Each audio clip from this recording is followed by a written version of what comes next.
नमस्कार दोस्तों, गोल स्टडी अजमेर के YouTube चैनल पर एक बार फिर से आपका स्वागत है। बायोलॉजी के बारे में जान रहे थे और पिछले जो वीडियो था रक्त से जुड़ा हुआ उसमें हमने ब्लड ग्रुप के बारे में अध्ययन किया था। आज हमारा वीडियो जो है अंतिम है, ठीक है ना, इस टॉपिक से जुड़ा हुआ, तो करते हैं उसके बारे में चर्चा। तो पिछले वीडियो में मैंने आपको बता दिया था कौन किससे खून ले सकता है, कौन किसको रक्त दे सकता है, एग्लूटिनेशन क्या होता है, एंटीजन एंटीबॉडी क्रिया के बारे में आप जानते होंगे, कौन सा ब्लड ग्रुप है इसमें एंटीजन नहीं होता, किस में एंटीबॉडी नहीं होता, ये सब आप जान चुके होंगे, ऐसा मेरे को विश्वास है। आगे बढ़ जाते हैं। तो अब देखो, एक बहुत जरूरी बात पर चर्चा करते हैं। देखो क्या हुआ, ब्लड ग्रुप की खोज होने के बाद ये एक बहुत क्रांतिकारी खोज थी और ब्लड एक दूसरे को चढ़ाया जाने लगा और ब्लड को बिल्कुल जो ब्लड ग्रुप के नियम हैं उसको फॉलो करते हुए चढ़ाया जा रहा था। उसके बावजूद कई बार देखा गया कि कुछ लोगों की नियम का पालन करते हुए ब्लड चढ़ाने के बाद भी मृत्यु हो रही थी। तो यह एक चिंता का विषय थी और वैज्ञानिकों को लगा कि ये क्या कारण है। ठीक है, तो क्या हुआ कि विनर नामक एक वैज्ञानिक थे। क्या नाम था? विनर। ठीक है ना। उन विनर ने इस चीज का पता लगाने का प्रयास किया कि यार, जब ब्लड ग्रुप के नियमों को हम पूरी तरीके से फॉलो करते हैं और जिसको देना चाहिए उसको ही दे रहे हैं, जिसको नहीं देना चाहिए वो ब्लड ग्रुप उसको नहीं दे रहा, और जो उसके बावजूद कई ग्राही व्यक्ति जो हैं उनकी मृत्यु क्यों हो रही है। तो ऐसी स्थिति में विनर ने एक बंदर था जिसका नाम था मकाया रिसस। बंदर का नाम क्या था? मकाया रिसस। विनर ने मकाया रिसस बंदर में एक एंटीजन की खोज की। किसकी खोज की? एंटीजन की। बहुत इंपॉर्टेंट। देखो, मैंने एक बात पहले भी बोली थी कल, अगर किसी को याद हो तो, एंटीजन के आधार पर ही ब्लड ग्रुप डिसाइड होता है। किसी में ए एंटीजन मतलब ब्लड ग्रुप ए, किसी में बी एंटीजन मतलब ब्लड ग्रुप बी, किसी में ए बी एंटीजन मतलब ब्लड ग्रुप ए बी, और किसी में कोई एंटीजन नहीं मतलब ब्लड ग्रुप ओ। आगे बात समझ में? तो विनर ने मकाया रिसस बंदर में एक एंटीजन की क्या की थी? खोज की थी। इतनी बात आ गई है समझ में कि विनर ने मकाया रिसस बंदर में एक एंटीजन की खोज की और इसे डी एंटीजन कहा गया। क्या कहा गया? D antigen. ध्यान रखना, इसको क्या कहा गया? डी एंटीजन कहा गया। ध्यान रहेगा क्या कि मकाया रिसस बंदर में एक एंटीजन खोजा था। किसने? विनर ने। और उसका नाम क्या था? D antigen. और भाई साहब, ये जो रिसस शब्द है इसको हम ऐसे लिखते हैं, RHESUS, रिसस। कैसे लिखते हैं? तो आगे से दो शब्द उठा लिए, RH। क्या उठाया? RH। और आपने सबने सुना होगा RH पॉजिटिव और RH नेगेटिव। तो मकाया रिसस बंदर में विनर ने जब एंटीजन की खोज की तो उसका पहले नाम रखा था डी एंटीजन, और जिसमें यह डी एंटीजन पाया जाता है, जिस व्यक्ति में यह डी एंटीजन पाया जाता है, डी एंटीजन पाया जाता है, वो तो क्या कहलाएंगे? वो क्या कहलाएंगे? जिसमें भी डी एंटीजन होगा उनको हम क्या बोलेंगे? RH positive. क्या बोलेंगे? RH positive. ठीक। और जिसमें डी एंटीजन नहीं होगा, जिसमें यह डी एंटीजन नहीं पाया जाता है, जिनमें यह डी एंटीजन नहीं होता है, उनको हम क्या बोलते हैं दोस्तों? उनको हम बोलते हैं RH नेगेटिव। क्या बोलते हैं? RH negative. तो जिनमें डी एंटीजन वो RH पॉजिटिव, जिनमें डी एंटीजन नहीं होता वो RH क्या है? नेगेटिव है। और ये डी एंटीजन किस में खोजा गया था? मकाया रिसस बंदर में। और किसके द्वारा खोजा गया था? विनर के द्वारा। क्या इतनी बात आपको समझ में आ रही है? आ रही होगी। बहुत आसान सी बात है ना। अब एक चीज सुनो, कहा जाता है कि विश्व में RH पॉजिटिव लोग हैं 85%।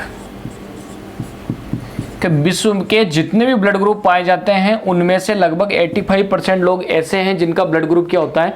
पॉजिटिव होता है। ध्यान रह जाएगी क्या बात? पहले तो अपन यही कहते थे कि ब्लड ग्रुप ए है, ब्लड ग्रुप बी है, ब्लड ग्रुप ओ है, ब्लड ग्रुप ए बी है, लेकिन जिनमें भी डी एंटीजन मिलता है, जिनमें भी RH पॉजिटिव मिलता है, वो ये कहते हैं हमारा ब्लड ग्रुप ए पॉजिटिव है, हमारा ब्लड ग्रुप बी पॉजिटिव है, ए बी पॉजिटिव है, ओ पॉजिटिव है। और जो माइनस वाला होता है ना, जिसमें डी एंटीजन नहीं होता, वो बिरले लोग होते हैं, बहुत कम लोग होते हैं।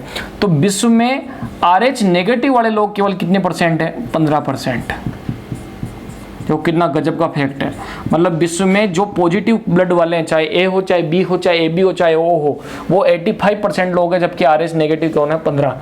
यही बात अगर मैं आर एच पॉजिटिव की इंडिया के संदर्भ में करूं तो 93% लोग, यानी भारत में तो लगभग 93% लोग ऐसे हैं हर 100 में से जो आर एच क्या होते हैं? पॉजिटिव होते हैं। और जबकि आर एच नेगेटिव लोग भारत में केवल कितने हैं? 7%। अब दोस्तों एक बात ध्यान रखना, मैंने आपको क्या बोला था? समान समान को दे सकता है, समान समान से ले भी सकता है, लेकिन ध्यान रखना उसमें क्या चीज़ देखनी पड़ेगी आपको, प्लस है कि माइनस है ना। सेम पॉजिटिव वाला पॉजिटिव को देगा, नेगेटिव वाला नेगेटिव को देगा, पॉजिटिव नेगेटिव की अगर क्रिया होगी तो भी एग्लूटिनेशन हो जाएगा। मतलब सीधी सी बात है, आपने गौर किया हो कई बार लोगों के लिए ब्लड ग्रुप, देखो ब्लड बहुत है वैसे तो, है ना, काफ़ी ब्लड बैंक में मिल जाएगा आपको ब्लड, है ना, लेकिन कई बार कई लोगों का ब्लड ग्रुप इतना रेयर होता है कि उनको ब्लड नहीं मिल पाता समय पर। क्यों नहीं मिल पाता? वही वाली बात है नेगेटिव और पॉजिटिव की, जिसमें जो नेगेटिव लोग होते हैं ना, जिनका ब्लड ग्रुप नेगेटिव होता है, यानी जिनमें डी एंटीजन नहीं होता, जिनमें आरएच नेगेटिव होता है, उन लोगों के लिए ब्लड पाने में बहुत ज़्यादा क्या होती है? कठिनाई होती है। ठीक है, तो ध्यान रहेगी ये बात ये कि डी एंटीजन क्या होता है, आरएच क्या है, ये मैंने बता दिया आपको। ठीक है ना, तो अब सुनना आगे की पूरी बात। इतनी बात तो हो गई है, ठीक। ओ माइनस, बल्कि अगर मैं बात करूँ ना, सार्वत्रिक दाता कौन सा होता है? ओ माइनस होता है। आपसे पूछ ले कि सार्वत्रिक दाता ब्लड ग्रुप कौन सा है, उसमें ओ भी दे दे ऑप्शन में और ओ माइनस भी दे दे। देखो जनरली तो यही पूछते हैं कि सबको खून दे कौन सकता है? ओ दे सकता है, लेकिन जब प्लस और माइनस भी लिखा हो तो ध्यान रखना ओ नेगेटिव पूरे विश्व को क्या दे सकता है? खून दे सकता है। ठीक है ना, क्योंकि इसमें एंटीजन बिल्कुल ही नहीं है। चलो ओ पॉजिटिव में तो फिर भी एक प्लस एंटीजन होता है ना, आर एच वाला, लेकिन ओ नेगेटिव में तो कोई भी एंटीजन नहीं होगा। ठीक है ना, तो इतनी बात क्या रहेगी आपको ध्यान रहेगी। तो इसके बाद अपन आगे बढ़ जाते हैं। इसका आप क्या लो? स्क्रीनशॉट लो। ठीक, फिर अब सुनना आगे। तो ये ले लिया होगा आपने स्क्रीनशॉट, ठीक है ना। हाँ, तो अब देखो आगे की बात। अब जो अपन निर्णायक दौर के अंदर हैं, और अब मैं आपको एक बहुत महत्वपूर्ण चीज़ बताने वाला हूँ, और वो महत्वपूर्ण चीज़ क्या है ध्यान रखना। आगे जितने भी अब मैं सवाल कराने वाला हूँ उनके लिए इस चीज़ को आपको समझना बहुत ज़रूरी, जो अब मैं आपको बताने जा रहा हूँ। जिसका भी ब्लड ग्रुप ए होता है, उसका अगर अपन जीन देखें ब्लड ग्रुप का, ये आई जो है जीन के लिए आ रहा है ना, उसका होगा IA IO। हो गई बात। जिसका भी ब्लड ग्रुप बी होता है, उसका जीन क्या होता है? आई के ऊपर बी और आई के ऊपर 0, या ओ जिसको कह देता है ना। जिसका भी ब्लड ग्रुप होता है AB, उसका जीन क्या होगा? I इसके ऊपर A और इसके ऊपर B। और जिसका ब्लड ग्रुप O है, उसके ऊपर I0। ये अगर आपको याद है तो अब आगे अपन जितने भी सवाल करेंगे वो आप आसानी से कर सकते हैं।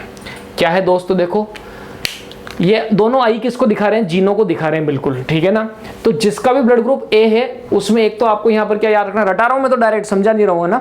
यहाँ ए लिख दो, यहाँ आगे क्या लिखें? अब ना तो बी है तो क्या लिख दो? यहाँ 0 लिख दो। बी में यहाँ बी लिख दिया, फिर यहाँ क्या लिख दिया? 0।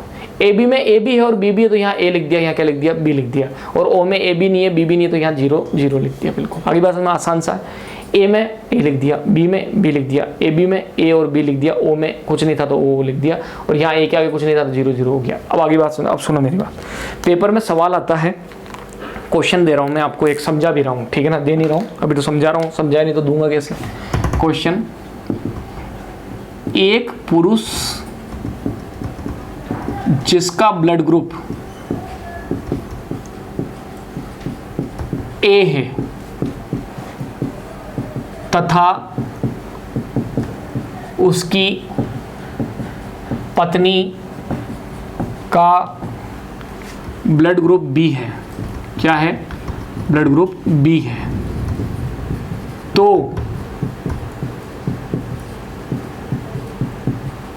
होने वाली संतान, एक पुरुष जिसका ब्लड ग्रुप क्या है? ए, तथा उसकी पत्नी का ब्लड ग्रुप क्या है? बी। तो होने वाली संतान का ब्लड ग्रुप क्या होगा? होने वाली जो संतान है उसका ब्लड ग्रुप क्या होगा? यह सवाल बहुत इंपॉर्टेंट था, इसको समझिए अब कि पुरुष जो है उसका ब्लड ग्रुप तो क्या है? ए, और महिला का ब्लड ग्रुप क्या है? बी। अपन से पूछ लिया उन दोनों की जो संतान है उसमें क्या ब्लड ग्रुप हो सकता है। तो देखो अभी मैंने एक चीज़ बताई थी, मैं लिख देता हूँ पुरुष का ब्लड ग्रुप क्या है? ए। महिला का ब्लड ग्रुप क्या है? बी। क्या इतनी बात हो गई क्लियर?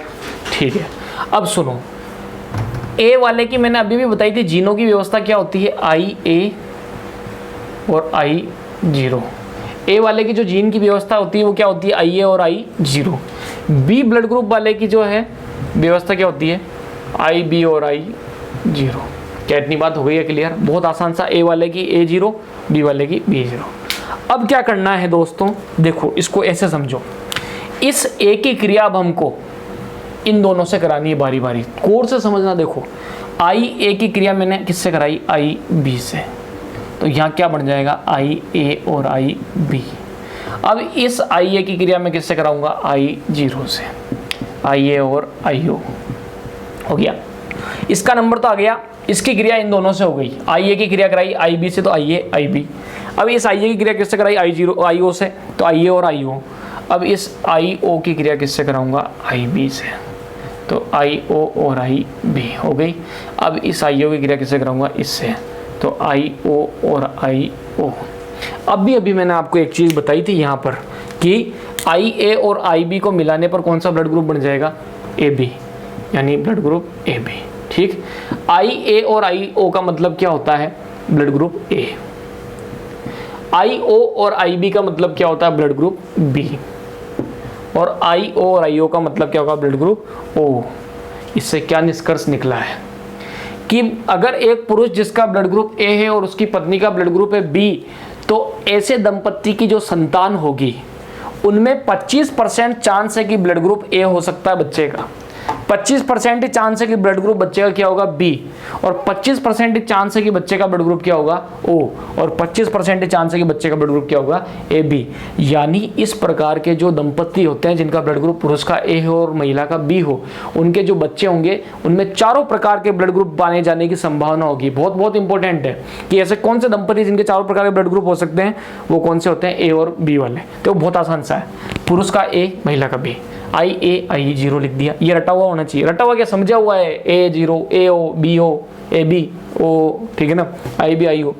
इसकी क्रिया इन दोनों से कराओ, IA से क्रिया कराई IB, IA से क्रिया कराई IA IO, इस IO की इससे कराई IO IB, इस IO की अब इससे कराई IO IO, AB A B और O। ठीक, मेरे हिसाब से बात समझ में आ गई होगी। इसका स्क्रीनशॉट लो, एक सवाल और करा रहा हूँ, ठीक है ना। हाँ दोस्तों, ले लिया होगा स्क्रीनशॉट, ठीक है, बढ़ जाऊँ आगे। ठीक, अब देखो,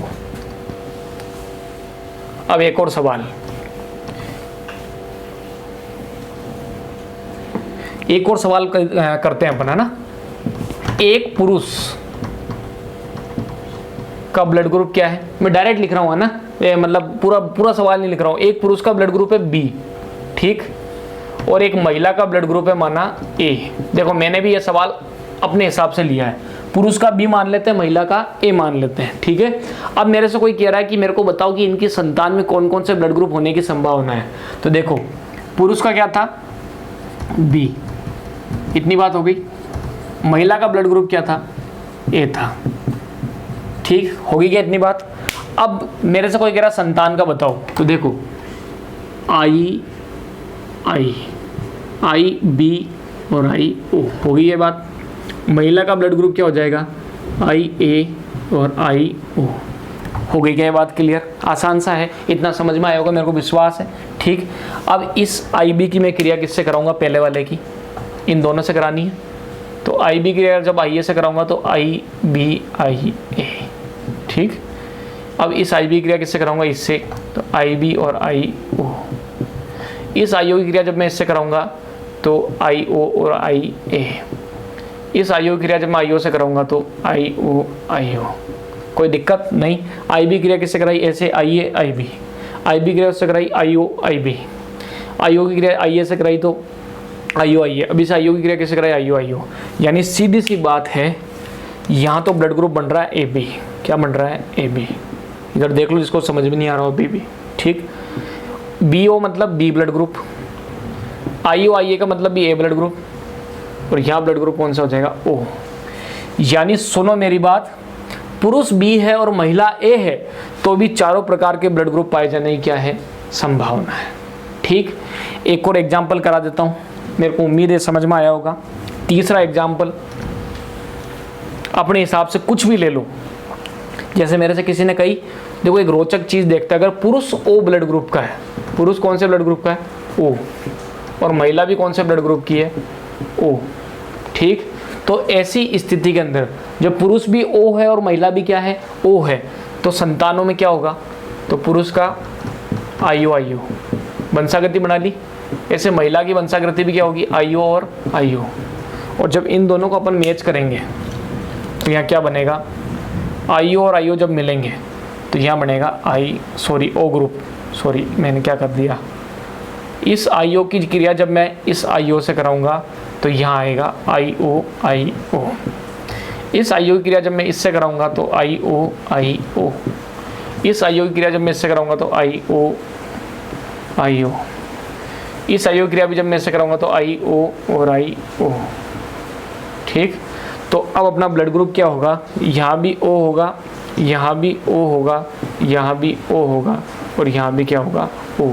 तो क्या दोस्तों आपको ये बात समझ में आई है, ठीक। यानी जो भी माता का भी ग्रुप ओ है और पुरुष का भी ग्रुप ओ है, तो उनकी संतानें 100 की 100%, 100% है कि अगर पुरुष भी ओ है और महिला भी ओ है तो जो ब्लड ग्रुप होगा बच्चे का वो ओ ही होगा, कोई दूसरा ब्लड ग्रुप नहीं हो सकता है। आगे की बात समझ में, माता पिता दोनों ओ के हैं तो संतान भी किसकी होगी, ओ की ही होगी, ध्यान रहेगी। तो मैंने आपको ये सवाल करा दिए हैं 3 प्रैक्टिस के लिए, उम्मीद करता हूँ इतना समझ में आया होगा। अब एक सवाल मैं आपको होमवर्क के लिए दे रहा हूँ, ठीक है। जब इस वीडियो को पूरा देख लो, ये समझ में आ गया हो, इसके बाद ईमानदारी से जिसने भी इस वीडियो को देखा है, अगर वो चाहता है कि उसकी प्रैक्टिस ढंग से हो गई और वो चेक करे, तो आपको क्या करना है, मैं सवाल दे रहा हूँ, कमेंट बॉक्स के अंदर इस सवाल का आंसर आपको देना है। मैं खुद कमेंट बॉक्स में इन सवालों का आंसर चेक करूँगा ताकि पता चले कि आपको समझ में आया कि नहीं आया, ठीक। तो एक सवाल दे रहा हूँ मैं आपको, इसका जवाब आपको कमेंट बॉक्स में ज़रूर देना है, ठीक। तो क्वेश्चन क्या है, पुरुष का ब्लड ग्रुप AB है तथा महिला का ब्लड ग्रुप B है, तो संतान का संभावित ब्लड ग्रुप बताएं, ठीक। इसका आपको क्या करना है, आंसर देना है। ये क्वेश्चन नंबर क्या हो गया, 1। अब क्वेश्चन नंबर 2 भी दे देता हूँ, 2 सवाल दे रहा हूँ, ठीक है ना। पुरुष का ब्लड ग्रुप A है, वे महिला का भी ब्लड ग्रुप A है, तो संतान का ब्लड ग्रुप बताएं, ठीक। इन दोनों सवालों का जवाब कमेंट बॉक्स में दे देना, ठीक। मैं चेक करूंगा खुद, इसका स्क्रीनशॉट लो, फिर आगे बढ़ते हैं। हाँ, ले लिया होगा स्क्रीनशॉट, बढ़ जाऊँ आगे। अब देखो बस आखिरी दौर में है अब हम, ठीक। अब देखो क्या है, अब मैं आपको बताने जा रहा हूँ एक रोग के बारे में, ठीक। और उस रोग का नाम है इम्पोर्टेंट है ये रोग दोस्तों, ब्लास्टोसिस, एरिथ्रोब्लास्टोसिस फिटेलिस।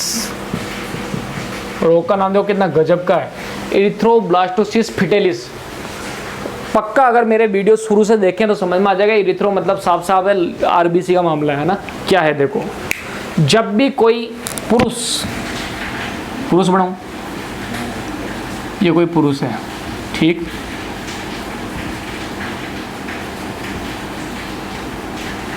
ये कोई क्या है, पुरुष है, ठीक। और ये कोई है महिला, ठीक।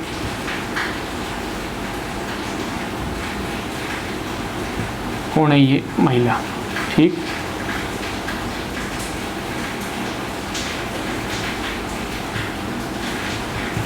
ठीक, ये कौन है, महिला है, ठीक। बहुत बड़ी बन गई, ठीक।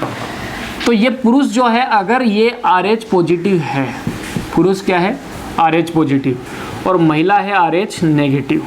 आगे बात समझ में, चाहे पुरुष कोई से भी ब्लड ग्रुप का हो, महिला कोई से भी ब्लड ग्रुप की हो, लेकिन पुरुष का RH क्या हो, पॉजिटिव, और महिला का RH क्या हो, नेगेटिव, और जब इन दोनों का विवाह होगा, इन दोनों का जब क्या होगा, विवाह होगा, तो जो इनकी प्रथम संतान है, फर्स्ट संतान, वो क्या होगी, स्वस्थ होगी। फर्स्ट संतान क्या होगी, स्वस्थ होगी, बढ़िया जन्म हो जाएगा आराम से। ठीक, ये संतान भी बना दी मैंने छोटी सी, ठीक, मुन्ना। ठीक, तो जब भी कोई पुरुष जिसका RH पॉजिटिव है और महिला का RH नेगेटिव है, इन दोनों का विवाह होता है, तो पहली संतान तो क्या होती है, स्वस्थ, लेकिन सेकंड संतान जो है गर्भ में ही मर जाती है, थर्ड संतान भी गर्भ में ही मर जाएगी, फोर्थ संतान भी गर्भ में ही मर जाएगी, पांचवी संतान भी गर्भ में मर जाएगी, सिक्स्थ भी गर्भ में मर जाएगी, जितनी भी आने वाली संतान है वो सब गर्भ में मर जाएगी। ऐसा क्यों? मतलब पहला बच्चा तो बढ़िया स्वस्थ हो गया, लेकिन बाद के जितने भी बच्चे हैं वो गर्भ में ही मर जाते हैं, क्योंकि पुरुष का RH पॉजिटिव है और महिला का RH नेगेटिव है। तो होता क्या है, जब पहला बच्चा होता है गर्भ के अंदर, तो माता के गर्भ में इस RH पॉजिटिव के प्रति एंटीबॉडी नहीं बनी होती है, और जब एंटीबॉडी नहीं होगी तो ऐसी स्थिति के अंदर एग्लूटिनेशन या समूहीकरण की क्रिया भी नहीं होगी। लेकिन होता क्या है कि जब दूसरा बच्चा जन्म लेने वाला होता है, उससे पहले पहले माता के गर्भ में पहले वाला जो RH पॉजिटिव का गर्भ आया था उसके प्रति क्या बन गई, एंटीबॉडी। यानी अब सेकंड बच्चा जब गर्भ में आएगा तो पहले से एंटीबॉडी क्या है, तैयार। तो ऐसी स्थिति में सेकंड बच्चे की गर्भ में ही एग्लूटिनेशन के कारण क्या हो जाती है, मृत्यु हो जाती है, RBC फट जाती है। थर्ड बच्चे के साथ भी यही होगा, चौथे के साथ भी यही होगा, और इसी रोग को बोलते हैं इरिथ्रोब्लास्टोसिस फिटेलिस। तो इरिथ्रोब्लास्टोसिस फिटेलिस क्या है, जब किसी पुरुष पॉजिटिव कि महिला नेगेटिव RH वाले से क्या हो जाता है, विवाह हो जाता है। तो ऐसी स्थिति में पहला शिशु तो सामान्यतः जन्म ले लेता है, लेकिन बाद के जितने भी शिशु उनकी गर्भ में क्या हो जाती है, मृत्यु हो जाती है, क्योंकि उनकी RBC फट जाती है, और इसे हम बोलते हैं इरिथ्रोब्लास्टोसिस फिटेलिस। लोग इसको देवताओं से जोड़ लेते हैं, डाकण भूत प्रेत से जोड़ लेते हैं। तो ध्यान रखना, पुरुष अगर प्लस है और RH महिला नेगेटिव है तो उनके जो सेकेंड थर्ड जितनी भी संतानें गर्भ में है वो मर जाएगी, क्योंकि इरिथ्रोब्लास्टोसिस फिटेलिस हो जाएगा। इससे बचने का तरीका क्या है, इससे बचने का एक ही तरीका है, एंटी डी इम्यूनोग्लोब्यूलिन, या जिसको बोलते हैं रोगम का इंजेक्शन लगाया जाता है। किससे बचने के लिए, मैं उपचार लिख देता हूं बोले कि इरिथ्रोब्लास्टोसिस फिटेलिस का उपचार क्या है, एंटी डी इम्यूनोग्लोब्यूलिन या रोगम का इंजेक्शन लगा दो। तो जैसे ही पहला बच्चा होता है उसके बाद 72 घंटे के भीतर महिला के, है ना, आजकल क्या होता है सभी महिलाओं के हॉस्पिटल के अंदर, ठीक, एंटी डी इम्यूनोग्लोब्यूलिन इंपॉर्टेंट है, या रोगम का इंजेक्शन लगा देते हैं, जिससे आने वाली संतान आराम से जन्म लेती है। ये पहले हुई करती थी प्रॉब्लम, अब ये प्रॉब्लम नहीं होती है, यानी इरिथ्रोब्लास्टोसिस का उपचार भी जो है उपलब्ध है। तो दोस्तों इसी के साथ में ब्लड ग्रुप टॉपिक समाप्त हुआ, अच्छे तरीके से हमने समझा, और तैयारी को जारी रखें। अगले वीडियो में एक नए टॉपिक के साथ हाजिर होंगे। धन्यवाद, और जवाब जरूर देना, वो मैंने 2 सवाल पूछे उनका कमेंट में, ठीक है, उससे मेरे को पता लगेगा कि आप कितने सीरियस हो।